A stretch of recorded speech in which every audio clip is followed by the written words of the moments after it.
Okay, so I've hit record. Let me get started here. Welcome everyone to the webinar, Pandemic-Related Transitions, P3 Contexts. Today's presentation is brought to you as a collaborative effort between the National P3 Center and the Connecticut State Department of Education. Please note that this presentation is being recorded. We'll be taking a high-level look at transitions as they relate to our current context, as well as providing a focus on family engagement during this unique time and beyond. Please join me in welcoming Dr. Judy Carson and Lisa Lomenzo, my colleagues at the Connecticut State Department of Education. Lisa is the Turnaround Office Division Director, and Judy is the School Family Community Partnerships Consultant at SDE. I'm Dr. Andrea Burnell, and I'm responsible for early childhood and pre-K special education at SDE. We're fortunate to be partnering with the National P3 Center today. The P3 Center works to improve the education continuum children experience from birth, in our case, we'll be talking about preschool, through third grade, and believes that gaps in children's opportunities and learning outcomes require organization and system-level reform in states, districts, and communities. We're so happy that the director of the P3 Center is here today, Dr. Christy Cowers. Christy Cowers is an associate clinical professor at the University of Colorado's Denver School of Education and Human Development. She specializes in education reform efforts that address the continuum of learning from birth through grade 3, integrating early care and education system building and pre-K to 12 reforms. Christy's expertise spans policy, research, and practice.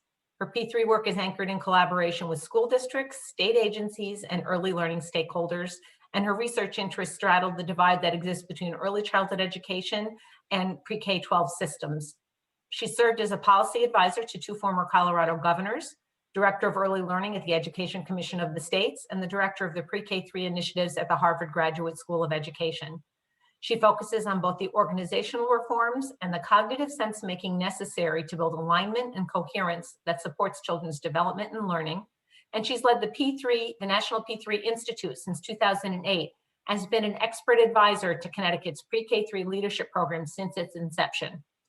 Christy has authored many articles, book chapters, and reports on topics ranging from P3 alignment to full-day kindergarten to early childhood governance. She's the lead author on the Framework for Planning, Implementation, and Evaluating P to 3 grade approaches, a tool used around the country to guide school, district, and community alignment efforts. We're pleased to welcome Christy back to Connecticut, albeit virtually. Our conversation today is aligned with Connecticut's Framework for Family Engagement, and I'm going to turn it over to Dr. Judy Carson for an overview. Next slide, please. So I'll take just a moment to remind folks that we have a definition of family engagement in Connecticut and a framework, and this thinking will be foundational for our conversation today. So we took almost a year of talking with families and educators and other professionals, including the early childhood community. And we heard clearly that family engagement means a full, equal, and equitable partnership. And people talked about different roles, but equal status with families and educators. And they also talked about removing systemic barriers to participation. You can tell we talked to the early childhood folks because you see language like children's learning and development. So that came through clearly.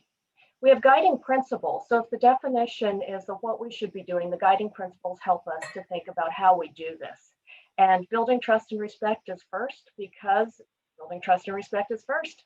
That's what we heard in every conversation. And that is the foundation for any partnership. And that begins by listening with families, having authentic two-way conversations.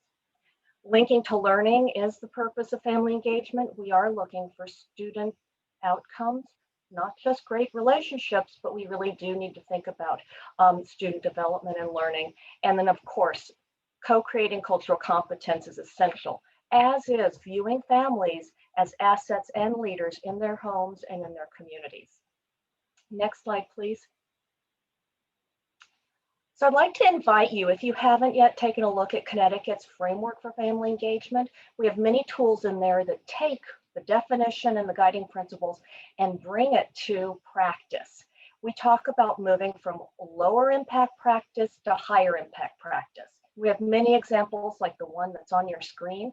This is from a chart on early childhood programs, where on the right-hand side, you'll see a lower impact practice like preschool registration on a program's website. There's nothing wrong with that, but it's not going to get us where we need to go. We then work through how can you bump that up to make it a moderate impact, and what could we do to have it really resemble high impact practice that is going to help us to achieve our goals. And so you can see an example on this slide. Our thinking behind this work is we're all working very, very hard on engaging families. We don't want to create a whole new set of strategies for us to do, but what if we took what we're doing and looked at it a little differently and retooled it so it's having the impact we're looking for? So you'll see on this slide, we have these kinds of from vision to practice charts on elementary school, middle and high school, after school programs, and reducing chronic absence. So I invite you to take a look at the framework for family engagement as you think about these very, very important relationships that you're developing with the families of young children and working through transitions. So it's my pleasure to turn it over to Christy. Thank you so much, Judy and Andrea. And I do want to echo Andrea's bringing me back to Connecticut. I wish it was in real person, in real life. I have spent a lot of time working with Connecticut's leaders in this P3 space. They're some of my favorite to work with, so I wish I could be with you all in person. And I can't. We're in the middle of a pandemic. And so, which is the context for today's presentation, which is to really think about these pandemic-related transitions across the P3 span. By way of background, my center does quite a lot of work thinking about transitions, primarily in that critical transition between pre-K and kindergarten. And we had stakeholders reach out to us saying, you know, the pandemic is creating continual transition experiences for children. How can we best support them during this time? Which led to us putting together a short publication. We'll share a link in the chat, and it will also be available at the end. It's freely available. That really focuses on pandemic-related transitions and how best to support young children. So over the next, let's say 30-ish minutes, 30 to 35 minutes, I want to cover these goals for today that are on your screen. And since we are such a large group, we're unable to have a lot of voice-based conversation, but I am going to ask that you all engage through the chat box. I will do my best to keep track of it, as will my colleagues, so that we can elevate some of your ideas and also address some of your questions. So let's talk a bit first about these pandemic-related transitions. Part of the challenge and difference between the kinds of transitions we usually think about is this continual start and stopping and uncertainty about what's going to be next, what's happening next, whether it be moving from in-person to virtual learning, whether it be having your consistent teacher in front of you or a substitute, whether it be that mom, dad, family member is home helping to guide your learning, or you're navigating it on your own. There is a lot of unpredictability and inconsistency in children's experiences right now. And these are being caused by a number of different factors. It could be individual and families that are causing these transitions. So you can see in the far left box, it could be that an individual family is needing to quarantine and therefore causing disruptions to children's learning context. It could be that families are choosing to stay home to avoid exposure. And it could be that some children and families are experiencing housing and or home instabilities that are creating these disruptions to children's learning. So we have individual instances of transitions. Then we have larger sort of clusters of transitions, whether it be a classroom, a school, or an entire district that is causing these disruptions, again, due to changes in holiday schedules, this new term of rolling program closures, which I hope we're starting to move out of, but where children might be in in-person learning until an entire classroom or an entire school has to go back to all virtual because of COVID cases. And then, as I noted, some places are also intentionally and explicitly choosing hybrid schedules, where a couple of days might be in person and then another couple of days during the week might be remote, but that is still creating transition and disruptions to children's learning schedules when it's not the same delivery mechanism day after day. And then finally, we know that there can be community-wide disruptions or nationwide disruptions, as we know, as the pandemic was peaking. So this is one of the challenges that we have, is there's not a lot of consistency to who is being impacted by transitions or when they're being impacted by transitions. I want to quickly acknowledge in our pre-webinar sound check and video check, we were actually laughing about this, laughing in the painful acknowledgement way, that these transitions are hard for all of us. There is really important research coming out right now talking about surge capacity for adults, that we are just not wired to be in this crisis mode for as long as we have been. So adults are certainly experiencing brain fog and depression and lots of emotional and physical responses to the pandemic, as are children. And so, as I've already noted, children are moving back and forth between in-person and virtual learning. They're having to navigate technologies that might not be familiar to them. They might be having to navigate technologies that aren't age appropriate for them. And they're also having to navigate transitions around who is the adult in front of them, helping to facilitate the learning, and whether or not that adult is in person or virtual. One of the really important issues in thinking about all of this is needing to think about equity, in that these transitions are disproportionately impacting segments of classrooms and entire populations. And so I want to spend just a couple of minutes thinking about the equity issues in here. As Andrea noted in my introduction, I do sit in academia, so I pay quite a lot of attention to emerging research. And I know that over the past several months, there have been some fairly large scale studies. I'm going to use air quotes, because the studies have been very short term in terms of thinking about the consequences that we're experiencing because of the pandemic and the changes to children's learning situations.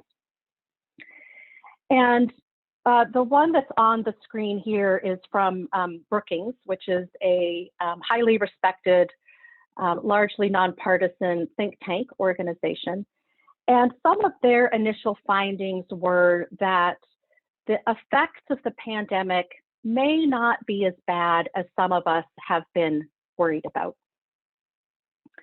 And so I want to take that headline and this particular study, although I don't mean to pick on only the study, but highlight the importance for all of us to pay attention to the footnotes. Literally, these are footnotes in this report, but they're also footnote ideas that I think are very important, especially to this P3 age range. In this report, they note, and I put it in quotes because again, this is pulled directly from the report, they say that the remote testing conditions may be qualitatively different for K2 students, meaning that, which all of us know, is that it's sometimes hard enough to get a 5, 6, or 7-year-old to focus and attend to testing in an in-person setting. By nature, little kids are wiggly, and by nature, their development is episodic. And so K2 assessments on a regular time are challenging enough. However, in a pandemic, when they are more likely to be administered virtually, they may or may not be being ably facilitated by an adult at home.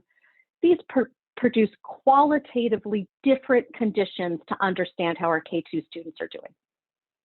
So all to say, if the conclusions are being based on these standardized tests, we have to pay attention to whether or not we can accurately understand how our youngest students are doing by only looking at standardized tests. Another footnote in this report notes that approximately 1 in 4 students who were tested pre-pandemic were not in this sample that they're looking at right now. That's 25% of students who are part of the comparison group. So we're trying to compare 3/4 of a population to a full population. And the question becomes, who dropped out of the sample? Who didn't take tests at all? And we could assume that it's likely children and students without steady internet access, that may have instabilities in their housing and or home life, families who were maxed out and not able to help their child participate. So we need to be thinking about who was in these samples that we were looking at and who was not. And so paying attention to that the pandemic experience has not been equal for all of us, and that while many children are going to come out on the other side probably just fine, others may not. And that's what we really need to be paying attention to. So let's talk next a bit about how schools and districts can best support young students' learning now during the spring semester. But I would also argue that everything that I'm about to say from here on out is just as relevant for summer and for fall 2021, as hopefully many school systems start getting back to some semblance of normal operations. And we really have 3 primary strategies that we are encouraging schools and districts to think about. The first is really going back to the basics of child development. What is it that we know young children of this age need most, and how do they develop and learn best? That'll be the first category I talk about. The second is going to be doubling down on engaging families. And so this is where the family engagement framework that Judy shared earlier becomes especially relevant. And then the third strategy is going to be in terms of supporting children's teachers and their other learning supports. So let's start by going back to the basics of child development. What we know from decades of research around child development is that children learn best when they feel safe, supported, and secure. And we know that their emotional attachments are prerequisites to any kind of cognitive learning. Developmental processes are deeply entwined, and so you cannot just teach reading, for example, without also paying attention to social and emotional development, by paying attention to explicit instruction around executive function and self-regulation. We also know from child development that levels of stress and uncertainty at too extreme of a level become toxic. And so we have to try to minimize the levels and degrees of stress that children are experiencing. And fundamentally, we also need to remember that children's basic needs need to also be met. I think this was best exemplified early in the pandemic, a year ago now, almost to the day, when school districts, the very first thing they did was to spring into action to continue to provide meals to young children and families, recognizing that those basic needs were the most fundamental anchors to young children's learning and development. I would argue that that kind of focus around safety, food, housing, medical care need to continue to be prioritized now and into the future. And so what does this look like when we think about school level and district level strategies? First, we know that we need to prioritize relationship building despite the learning context. So even if it is a virtual setting, how is it that we are asking children about their feelings, engaging them in conversations with their peers and with teachers? In homework assignments, not making it just head down worksheet work, but giving homework assignments that ask children to be in dialogue and relationship, interviewing their family members, and making efforts to connect with families who may not be accessing educational services. So we need to really make relationship building a first priority. Predictable routines is another very important part of children's development. Also, especially important to minimize the effects of stress. So for example, in hybrid learning schedules, ensuring that, for example, circle time happens at 10 o'clock in the morning, whether or not circle time is online or circle time is when kids are face-to-face, creating some consistency and rhythms in routines. I also think that part of the routinization of this learning right now is to be thinking about minimizing the kinds of activities children are being asked to do. I do believe districts have gotten smarter about this over the course of this last academic year. But early on, we were hearing frustration from families about the multiple platforms and new apps to try. And now you need to try this, and then you need to try that. And children were having to navigate different portals and even honing in on just one or two places and ways that children and families connect is another kind of routine.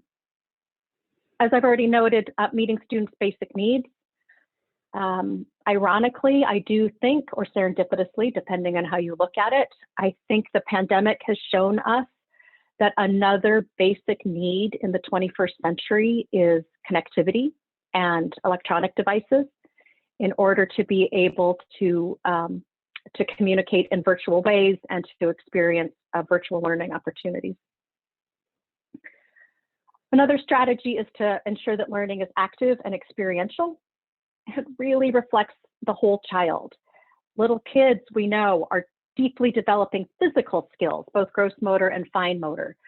So assigning and engaging in active learning opportunities, continuing to find ways to integrate art and other content areas into assignments. And then finally, also continuing to have developmentally appropriate and developmentally informed conversations with children about what they're feeling and what they're experiencing. There have been some really brilliant instruction going on, science instruction, around beginning to understand viruses and transmission and how masks may or may not protect against infection, but really making it a safe, inquisitive space for children rather than a fear-based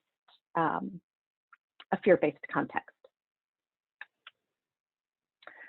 Okay, the second big strategy is to really double down on engaging families. I would also argue that this is hopefully a context that will carry forward after the pandemic, is the realization of how important families are and the recognition that school systems can do better in engaging families. There's some really interesting research coming out from a number of different states saying that families have actually never felt more engaged in their children's education than they do now. Now, don't get me wrong, some of them want the nightmare to end. They're done with being as deeply involved in their children's education. But in terms of having relationships with teachers and administrators and the school, families do feel better connected. And what the research is showing is that this is because schools and districts have had to adapt. And so it's no longer back to school night in person in the classroom. It's now virtual, making it a lot easier for a larger number of families to engage and participate.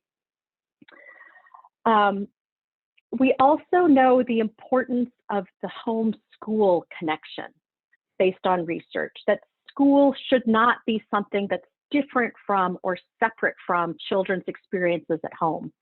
But how do we build on the funds of knowledge that children bring from their home communities, their cultural backgrounds? How do those become better integrated to support children's learning and development is another factor that we've long known in research that is being emphasized in these pandemic-related learning contexts. And I encourage you to go back and dig deeply into Connecticut's framework. It will certainly provide many more explicit strategies and Connecticut-specific context. But the strategies that we have identified in our work begin with, first of all, recognize and honoring the immense stress that families are under, and being gentle and graceful with families, that they're all doing their best. I have not yet met a family who's just given up, but they're really trying hard.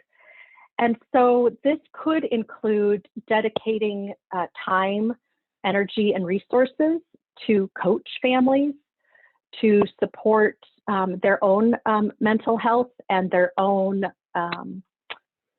learning management strategies in the home context. And it's also validating that families can have bad weeks, bad days, and provide grace and space to them.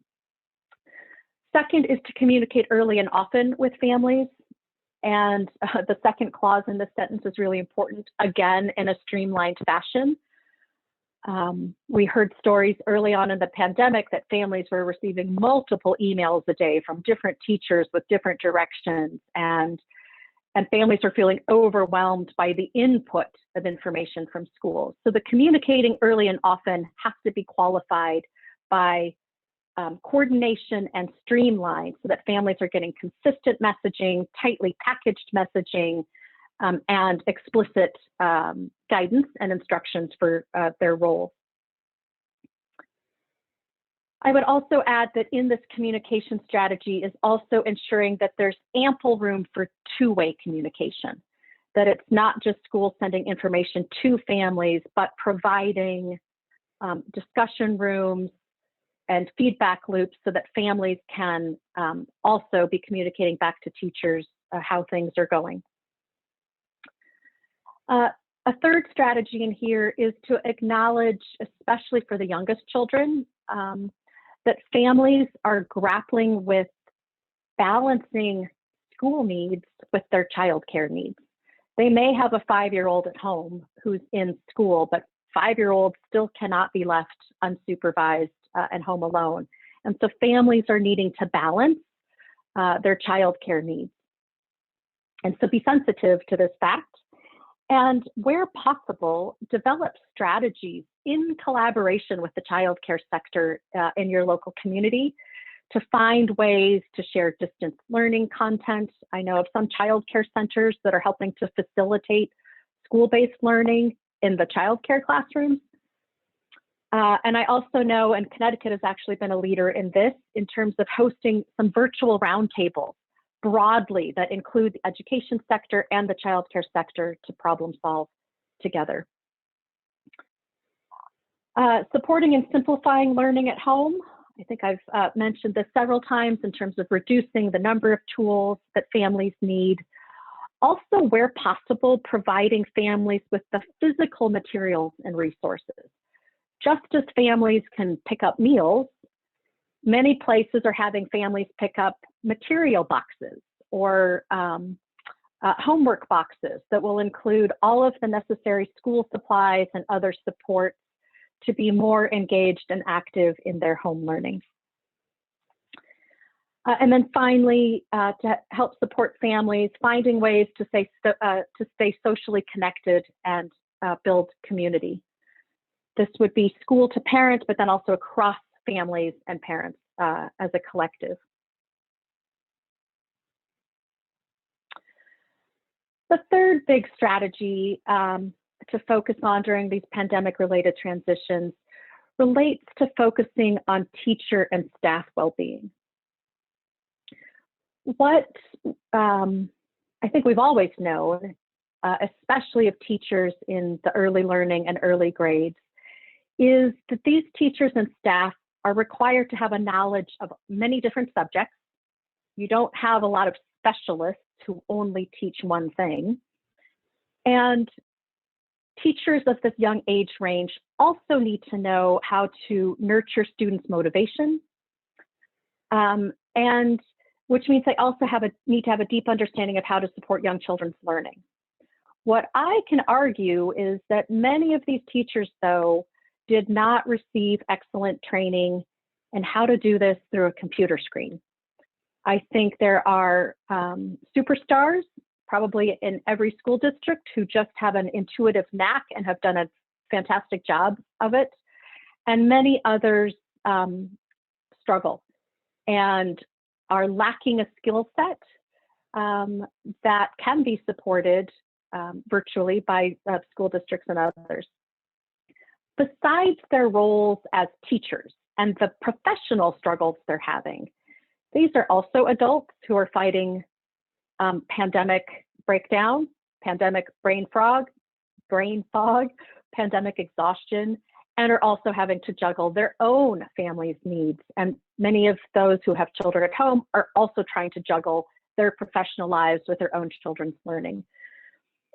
And so all that we know about how toxic levels of stress affect children is also true for adults, is we have to identify and engage strategies that help to balance teachers' own lives and to increase their well-being.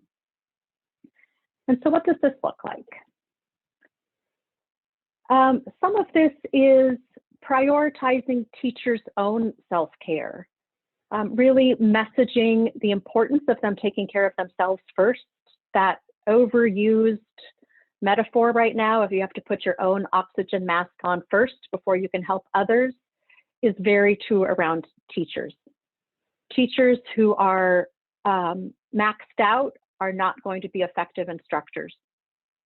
And so really encouraging them to have support groups that are open,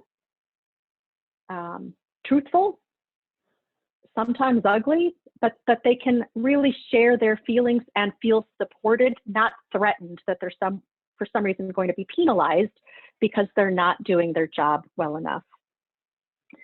And so many districts are employing mindfulness activities in meetings, also providing mindfulness activities for teachers to do on their own, encouraging physical activity, whether it be some of the teacher meetings not being sitting down looking at Zoom, but being walk and talks. We can still be plugged in on our phone and be meeting while we're also walking, for example.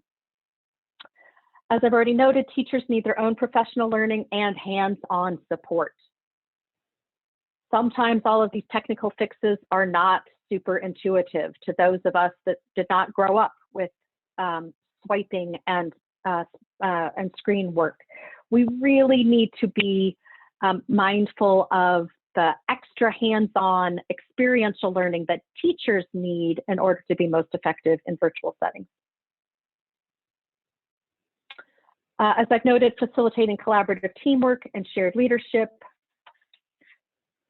Many districts have found ways for teachers to share their successful strategies with one another, and for teachers to lead their own professional development and learning, since many of them are ahead of the curve of even a central office and other PD providers. Streamlining and simplifying communications is going to be a theme here, also needs to happen for teachers.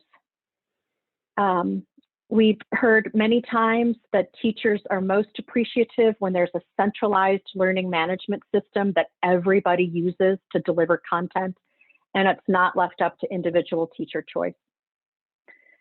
And then again, similarly, working with teachers' own childcare needs, providing flexible work arrangements. Some districts are offering free on-site childcare for teachers' children so that their children can be safely in safe settings while teachers are teaching in person.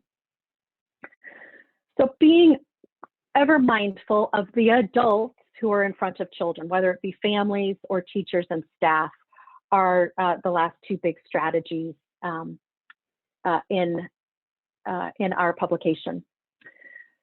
So what I would like to do now is, and I see it's started a bit, is to circle back and now engage you all each a bit in the chat box around additional strategies that you are enacting or you have heard of others enacting that support each of these priorities, and or if you have questions or clarifications to raise.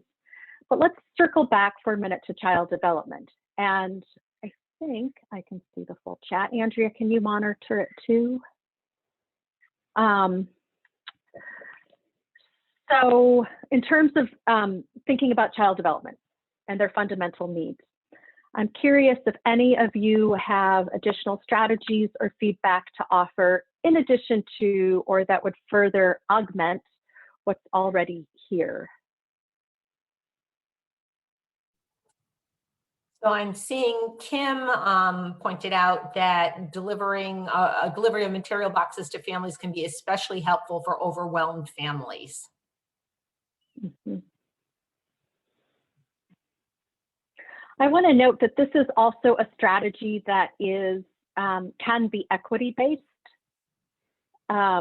We've often joked about the toilet paper shortage early in the pandemic, but I do think that the assumption that everybody has access to basic supplies, whether it even be toilet paper rolls or aluminum foil or straws, for example, is an assumption that cannot always be made. Some families do not have those readily available, so the materials boxes can definitely be an equity strategy to ensure some families that may not have access to as many kinds of school supplies is helpful to those populations. See, Cynthia is now saying providing yeah, go ahead. Oh, no, go ahead, Christy. Providing opportunities for families to share what they are doing for learning activities at home. There's a group currently being held via Zoom. I'm always hesitant to say this because I can't speak for all of you, but I sure hope the new normal isn't everything being on Zoom forever after. I do think it gets exhausting. But I do hope that we do carry forward the ease with which Zoom and other virtual platforms do create expanded opportunities for family to be in connection with one another and for families to be in connection with teachers. Now, one of the tricks, one of the challenges in all of this is still finding timing that works for everybody. When you have many families who are still holding down one full-time job, much less multiple jobs, even Zoom opportunities may not be scheduled at convenient or easily accessible times. But Zoom also makes it easier and more flexible to have these groups midday, mid-afternoon, early evening at a number of different times that could make it more accessible to families and teachers, I would also add. Zoom has reduced transportation barriers. It has. I think it absolutely has. I do, I personally remain concerned, and I haven't seen too much research come out on this yet, that the transportation barriers are coming back. Assuming we all go back to in-person learning, we do need to be thinking about transportation barriers. I think we've learned a lot about education for older kids in particular, that virtual learning can be a pretty effective substitute for in-person learning. I think for our youngest kids, though, it's going to be really hard to justify virtual learning opportunities beyond the pandemic. I'll just go on record to say out loud, I don't really believe in virtual preschool. I think you can have virtual learning experiences, but I'm not sure the entire preschool or early learning opportunities can be entirely delivered virtually. Again, I want to go back to what we know from child development. Kids learn in relationship, they learn in tangible, engaged ways. They need to move, they need to be working with materials, they need to be learning how to navigate peer relationships and relationships with elders. And I don't think that full experience can be replicated online. And Denise mentions an elementary school that partnered with a local church who was providing desks for families for remote learners. I'm really glad you raised that, is assuming that families even have good places for children to be learning now, or even doing homework into the future, I think is important. You all can see I sit in a superhero bedroom. I have a desk in here now, but it's far from the most distraction-free space for me to always be working. And so finding ways to also support children's literal learning environments is also an excellent strategy. Curious if anyone has anything else to chime in on.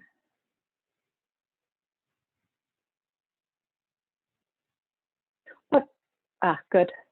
We just, Kimberly, we just surveyed families about their participation in our various programs. We asked for feedback on in-person and virtual programs and timing. So Kimberly, I'm curious if you've gotten, you probably haven't gotten the results back yet, but these kinds of surveys I think are going to be also really important to not assume that we know what families need and what their hopes and their needs are for fall semester and beyond, but really asking explicitly what kinds of supports will be best. Sally has raised the concern about preschoolers and kindergarten age children whose families opted not to enroll children in programs. Oh, I'm really glad you raised this, Sally. So two big points I'd like to address here. This is a real concern. I was on a call with a different state who does not mandate kindergarten attendance. Children can go straight into first grade. And they have school systems quite concerned that second graders are going to be showing up this fall who've never been in a school building. And how do you think about the traditional transitions to formal schooling for second graders?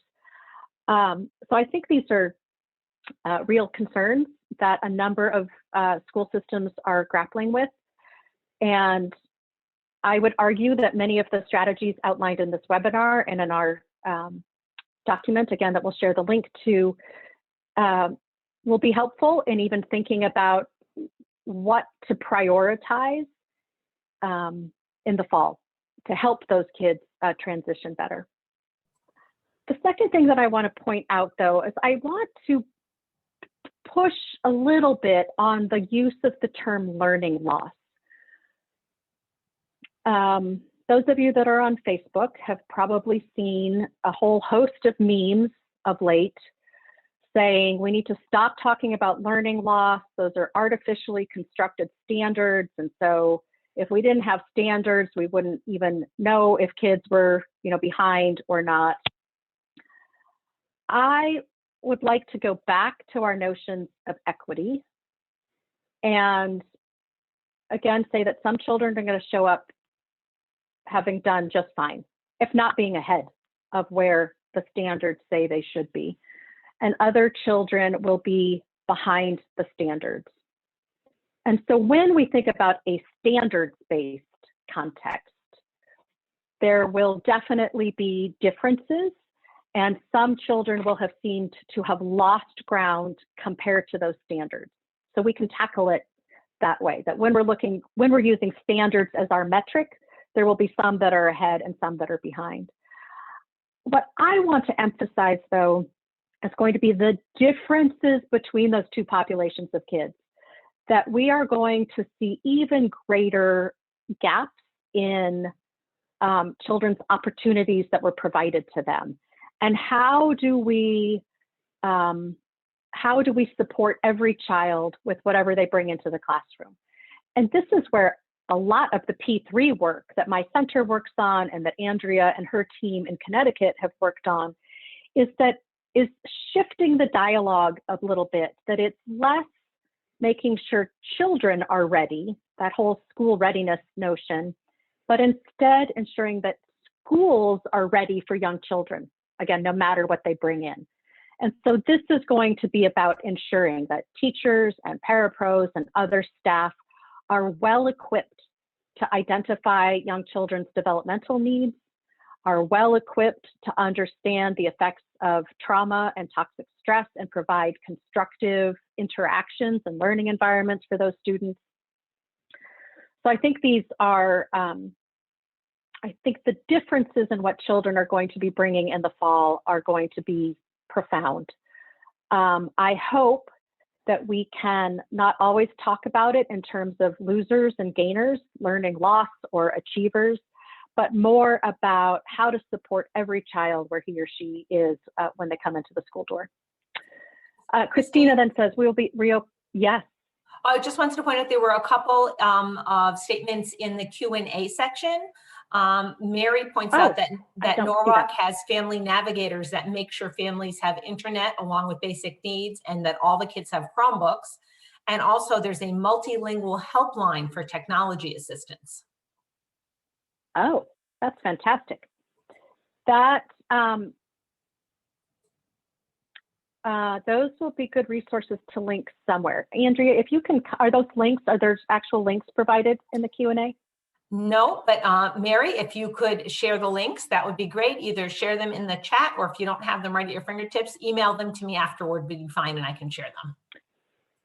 I was just going to say, because my intention is to share this slide deck back to Andrea so that it could be shared with the rest of you. And as I said, also guide you to the document that we produced. And I'm happy to add any of these links into the slide deck, into the, just cut and paste them onto a slide so that you can access them again later. Christina Morales says, we will be reopening in the fall with play groups for students with student models in grade 6, led by our FRC, I'm assuming Family Resource Center, in conjunction with 6th graders will facilitate the play groups. So it sounds like the play groups are going to be for younger kids, but the older elementary kids are going to be the facilitators of that. Yes, good.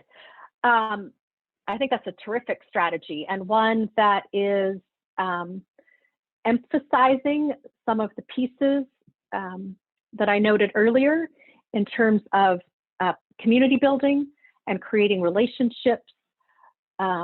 I also think we should never underestimate the power of older elementary school kids to help acclimate littler kids. It helps both of them in terms of the older ones being really good role models and the little ones having kids to look up to. Exactly. I'm glad I can read your mind, Christina.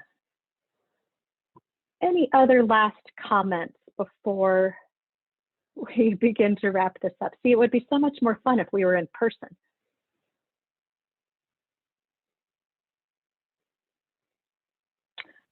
Okay. Well, in the spirit of beginning to wrap this up, and I do hope you will add any other suggestions and or links into the chat, as we'll make sure those get documented later. I hope many of you are familiar with Leo Leone's book, Frederick the Mouse. It's one of my most favorite children's books, and it's about a field mouse named Frederick, who he and his buddies are about to go into winter. And Frederick's friends, all of his little buddies, are out gathering wheat and food and storing it up for the long winter. Whereas Frederick sits on a warm rock and stares at the sun and pulls in all of the colors of summer. And when his friends say, well, Frederick, what are you doing? He says, well, I'm saving up for winter. And winter comes, and all of the little mice are in their hole, and they have food, they have the bare necessities. But because of Frederick, he also is able to retell stories about the glorious warmth of the sun-warmed rock and the colors that he saw. And so I think we're at this precipice as we're starting to exit the pandemic, where we need to be focusing on gathering the good things from the pandemic. We need to be carrying forward the basic needs, but hopefully also carrying forward into the fall semester all of the good, productive things that we're learning, which are some of the strategies you have raised in the chat and the Q&A, how we build relationships and support families, how we emphasize that it's schools who can be ready for young children, not just worrying about the skills, the readiness that children are bringing into schools, and thinking about how we support teachers and staff. And then the last note is that I hope we will all become a little more discerning of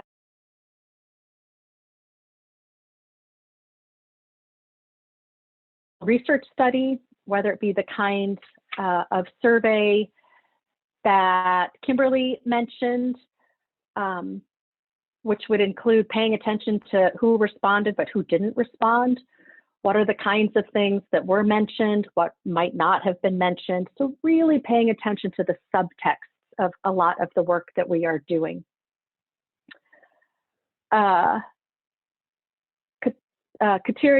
notes that her program has been doing food baskets for families in need in our school district.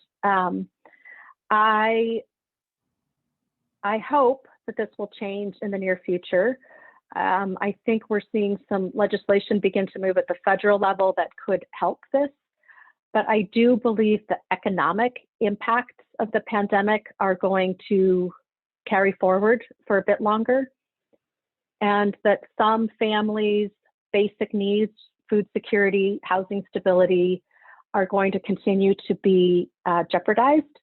And so things like food baskets, technical devices, I'm stunned to still hear how many families still struggle to have enough devices to support their children's learning and enough data in order to support multiple children's learning, that has not been figured out in all places. So I do hope that this continued focus on basic needs will also continue, which is going to go back to my Frederick the Mouse analogy, is that we need both the food and the shelter that Frederick's buddies gathered, and we need the visionary, hopeful, colorful, good attention to the good things that are also going to transform early learning and the early grades into the future. Well, that link doesn't help you very much, does it? There's the promised link to the resource. I don't know if I can do this ably without screwing up sharing my screen, but I will cut and paste the link into the chat box. Oh, Andrew's already beat me to it. So you can link to the document that I've been talking about. There is also the email to my center if you have other suggestions or ideas. We're always trying to crowdsource and put together usable, practical resources for the field. And the website to my center, where you will find an abundance of additional resources related not just to COVID and the pandemic, but to this alignment between early learning and the early grades. It has been great to be with all of you today. If you have any last questions or comments, please feel free to put them into the chat box. And Andrea, I don't know if you have any wrap up or other things that you wanted to. Can these links be emailed to us? There's one question, Andrea. Can you? I just put them all in the chat. And everybody who's registered, I'm sure at some point we'll get a link to the recording, and I'm going to turn it over to my colleague, Lisa, to wrap us up. Great, thank you, Andrea. And as we wrap up today, I want to begin by thanking Christy, Andrea, and Judy for the collaboration and facilitation for today's webinar. Thank you to Betsy and our friends at CREC for assisting with the platform. And lastly, thank you all for your participation. Today, we were really reminded of Connecticut's framework for family engagement. We dove into the research and strategies for pandemic-related transitions, as well as hearing those practices from the field. Thank you for all of that. So now the question becomes, and now what? So I know for certain that this work has been ongoing and want to recognize and honor your immense efforts thus far. So now we can think about what we can act upon as a result for today. So I challenge you all to take what you've learned today, or something that sparked an idea, or something that you heard in the chat from your colleagues in the field, and act upon it. So whether you go back to your communities and share an idea, take a deep dive into the resource or your data, or reach out to one of us for additional support. Let's continue this conversation beyond the scope of this webinar. We also know, quite honestly, that some of these actions and plans might require additional funding. So take a look at the funds available in your community and how they might support this work. If you are not the decision makers, find out who is and schedule some time to continue this conversation. As a reminder, ESSER II is now an additional source of funding that might support this work. Thank you to Andrea for uploading the state's ESSER II priority document in the chat. This document highlights the authorized use of the funds and our 4 priorities, which include family and community connections, academic supports, social emotional well-being of students and staff, and supporting schools and families in remote learning, all of which align to what we just discussed today. So again, if anyone has any questions, please don't hesitate to reach out, as we are here to support you. Andrea has added our contact information in the chat. If you have specific questions related to early childhood, please reach out to Andrea. And for family and community engagement, you can reach out to Judy. And with me, if you have any questions around ESSER II funding, I'm happy to answer those as well. Thank you all for joining us today, and have a great afternoon.